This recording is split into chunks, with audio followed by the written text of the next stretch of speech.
The cartel boss wasn't supposed to survive. The plan was perfect. The location was clean. The timing was precise down to the second. Yet there he was, sitting on the floor of a luxury bathroom at 3:17 a.m., blood running down his arm, staring at the mirror like it was judging him. His bodyguards were dead in the hallway. The windows were still locked from the inside. No alarms, no witnesses, no noise. The doctor said the bullet missed his heart by less than an inch. An accident, they called it. The boss didn't believe in accidents. He sat there in silence long after everyone else left. He didn't shout. He didn't rage. He didn't order retaliation. He made one phone call. His voice was calm when he asked the question that mattered. Was it him? The line went quiet. No one answered right away. That pause told him everything. From that night on, the boss never slept more than 20 minutes at a time. He changed houses weekly. He stopped trusting his inner circle. He began firing men based on instinct alone. Because if you were involved, it meant something worse than death had come looking for him. You were the cartel's deadliest assassin. And this is how you became one. You were never recruited. You were selected. No ceremony, no speech, no oath. A man saw you sitting outside a tire shop for 3 days straight, pretending to clean rims so you wouldn't be chased away. You weren't asking for money. You weren't begging. You were watching the road. He asked you why. You didn't answer. That was the right answer. The next day, he came back. He handed you a soda and a phone that wasn't new, wasn't old, just enough to work. One contact, no name. Sit here, he said. Watch. That was your first job. You were 12, then 13, then 14. You sat on plastic chairs outside stores that sold nothing you could afford. You learned the rhythm of streets. You learned how engines sound when they carry soldiers, how SUVs move when they're armored, how police wave when they're paid. You learned codes before you learned algebra. Bird meant military. Snake meant rivals. Nothing meant danger was already too close. You were furniture, invisible, replaceable. But you never missed a signal again. Because the first time you did, a man stood next to you and spoke quietly. Next mistake, he said. We don't talk. You believed him.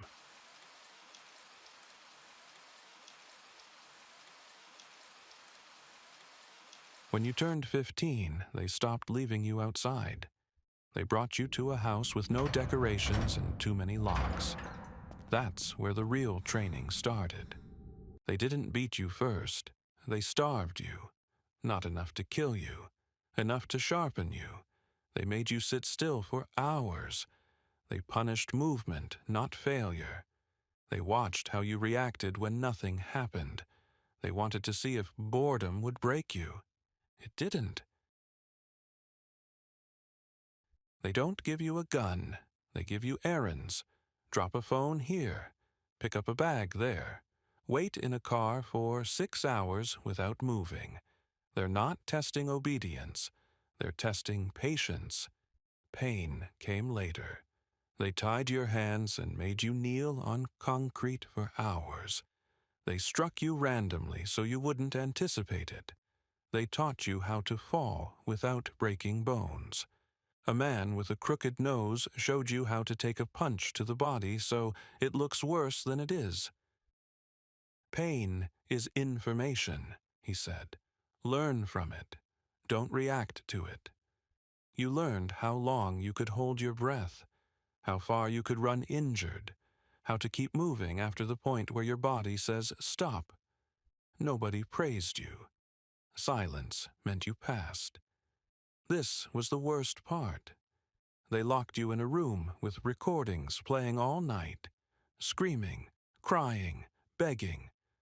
Sometimes they cut the sound suddenly and left you alone in the dark. They wanted to see if your brain would break itself, trying to fill the silence. They asked you questions the next day. What did you feel? What did you imagine? Wrong answers got you hit. The correct answer was always the same: nothing.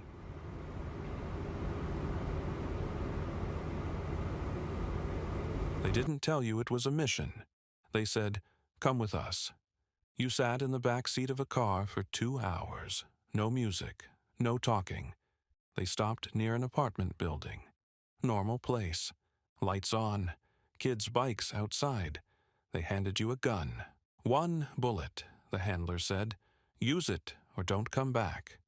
Your hands felt heavy. Not shaking, just heavy. You followed the man upstairs. Inside, the target was eating dinner.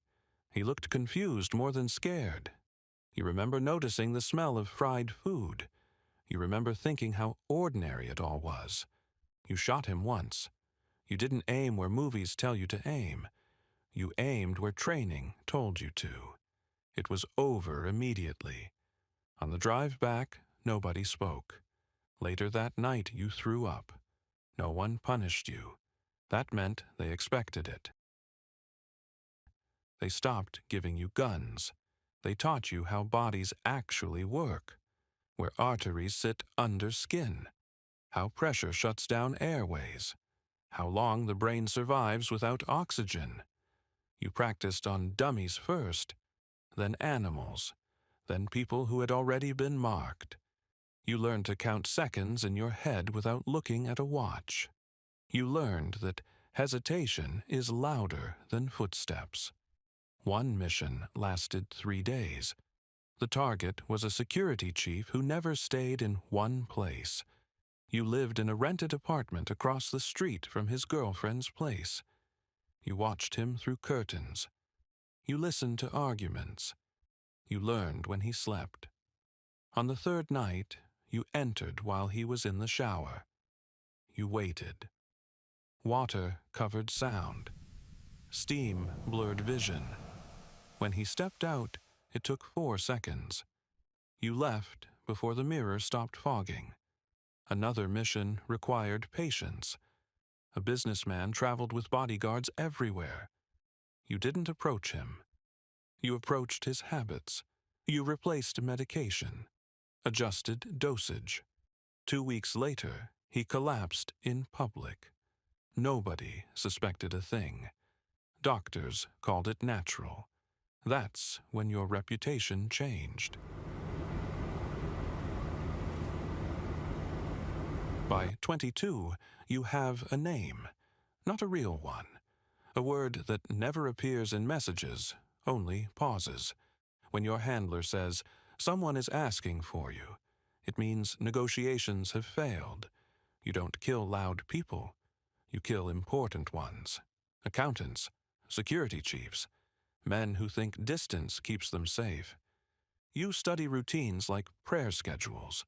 You memorize elevators. You learn which hospitals have back exits. Your kills don't cause panic. They cause confusion. People don't know who did it. They only know why. You set your own conditions. No crowds, no children, no spectacle. If a target violates the rules by hiding behind civilians, the job is declined. Not postponed, declined. That makes you expensive. It also makes you respected. Cartel bosses argue about routes, shipments, betrayals. They never argue with you, because you don't negotiate. Your face is removed from internal records. Your handler stops using phones. Your pay is delivered in locations that change weekly. Even other hitmen don't know you exist. When a rival boss survives an attempt, he doesn't ask who failed. He asks one question: was he involved? If the answer is yes, the rival doesn't sleep again. You stop using guns. Bullets make noise. Noise creates stories. You favor timing instead. Insulin doses, allergic reactions, car accidents that only happen once. Doctors sign death certificates. Families argue over inheritance. Life continues. Your kill count isn't measured in bodies. It's measured in problems solved. You live alone. Not because you want to. Because patterns get people killed. You change apartments every 6 months. You never decorate. You never unpack fully. Your phone has no contacts. Your fridge is always half empty. Sometimes you catch your reflection in dark windows and don't recognize the person looking back. That's the point. One contract feels wrong. Not morally, strategically. The target is a young plaza lieutenant. Sloppy, arrogant, but replaceable. Killing him won't stabilize anything. You advise against it. For the first time, your handler hesitates. The order came from above, he says. You take the job anyway. That night, everything goes smoothly. Too smoothly. On the way out, you notice a car idling where there shouldn't be one. You weren't the only assassin sent. Someone wanted redundancy or deniability. Your handler doesn't answer calls anymore. Your payment is late. You find your safe apartment already cleaned out. Not robbed, sanitized. That's when you understand. You've become a liability. Not because you failed. Because you know too much. Now the rules flip. The same men who once waited for you are now looking for you. They know your habits. They know your precision. They know you won't run blindly. You disappear anyway. No messages, no retaliation, no final statements. Just silence. That scares them more than violence ever did. You receive one final message through an old channel. A name. A location. A familiar voice attached to it. It's your former handler. They're offering you a deal. Kill him, and you walk free. No more contracts. No more shadows. You take 3 days to think about it.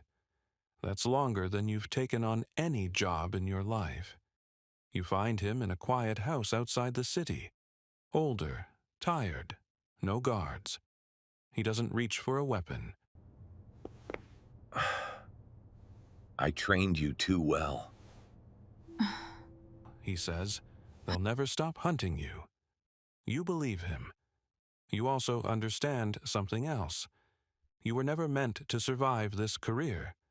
Deadliest doesn't mean immortal. You don't kill him. You erase him. No body, no proof, no closure. You leak evidence that points the organization inward.